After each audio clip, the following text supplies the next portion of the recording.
Well, ladies and gentlemen, as you know, we're in Egypt today.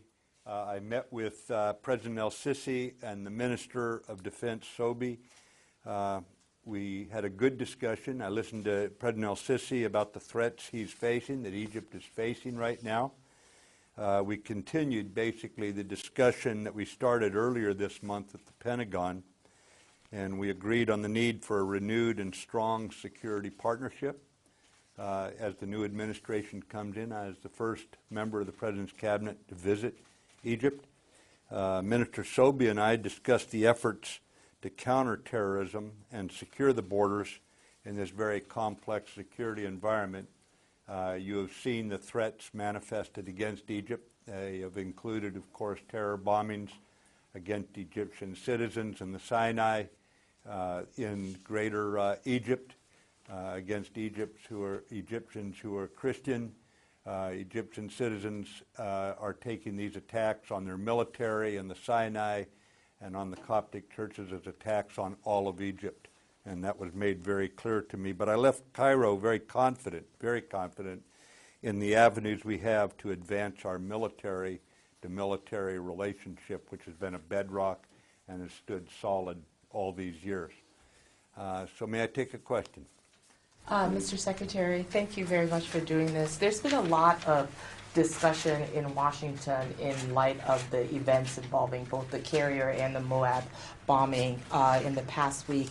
And I wanted to ask you first whether or not you were informed beforehand by General Nicholson that he was going to drop the Moab, and whether or not you think American field commanders have been considering the strategic implications of some of their actions in the last couple of weeks. And a third connection to that is, why has there been no discussion of the after effects of the Moab, no BDA or anything like that? Well, Eileen, we take into account the strategic effects of everything we do. That said, we give parameters to our subordinate commanders in the field. When you are in a conflict situation, you have got to leave initiative in the hands, delegate initiative to those that you consider competent to do so, to carry out the authorities that you're giving them.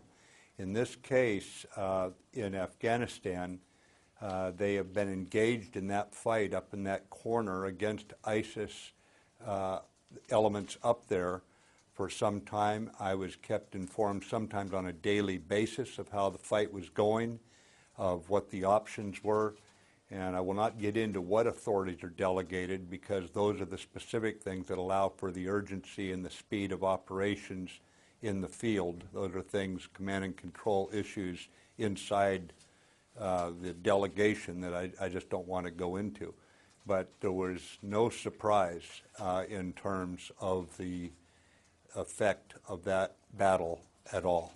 The battle was going on, and we were going to use what was necessary to break ISIS, and we've made that very clear in every theater where we're up against ISIS. And I would point to right now to West Mosul, where it's now in the news that there has even been crude chemical weapon use thrown against the surrounding Iraqi forces as they move in.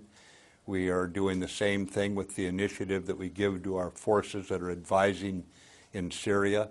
And of course, we consider the strategic effects in each one of those cases of what we're doing. At the same time, but do you think your field commanders do? I have no doubt they do.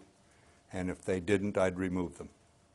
And you were told beforehand about the Moab? I'm not going to get into the specifics, Helene, because that would, I do not want to articulate clearly what the delegation is. Just rest assured it's to the lowest competent level, and they are trained and they have my commander's intent. BDA. All righty. Mr. Secretary, I think Wait, can we just get the BDA question? You didn't answer the BDA. What The second part of our question was Why hasn't there been a BDA on the Moab?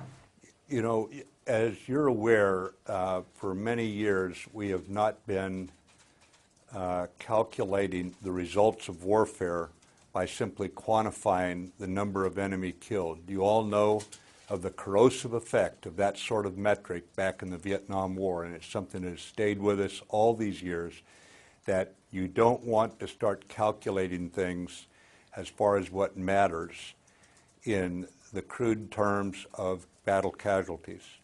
If you were to look at World War II and consider that if there's a lot of casualties, then the war must be going terribly, then the last 3 months of World War II would have been the worst days of the American war because of what was going on. We stay away from BDA in terms of number of enemy killed. I know you all often ask us about it, and you've seen us pretty shy about answering those questions, and this is the same situation.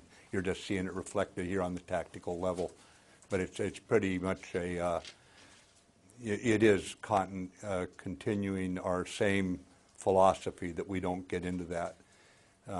Plus, frankly, digging into tunnels to count dead bodies is probably not a good use of our troops' time when they're chasing down the enemy that's still capable.